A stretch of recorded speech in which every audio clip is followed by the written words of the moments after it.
एक समय की बात है। एक छोटे से गांव में रामू नाम का एक किसान रहता था।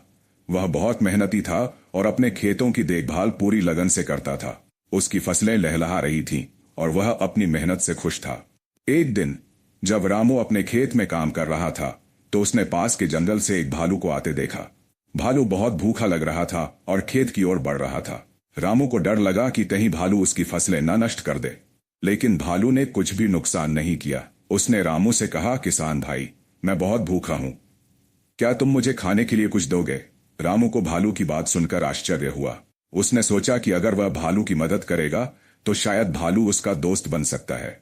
उसने भालू को कुछ फल और रोटियां दी।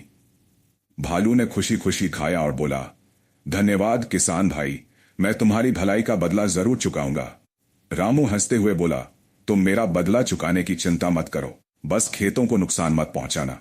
कुछ दिनों बाद रात में तेज बारिश हुई और किसान की झोपड़ी की छत टपकने लगी। तभी भालू वहां आया और अपने बड़े घने शरीर से झोपड़ी की छत को सहारा दिया ताकि किसान भीगने से बच जाए। सुबह जब रामू जागा तो उसने देखा कि भालू अभी भी वहीं खड़ा है। रामू भावुक हो गया और बोला, भालू भाई, तुमने मेरी इतनी मदद की, मैं तुम्हारा आभारी हूं। भालू ने मुस्कुराते हुए कहा, मित्रता का यही धर्म है किसान भाई। उस दिन से रामू और भालू सच्चे दोस्त बन गए।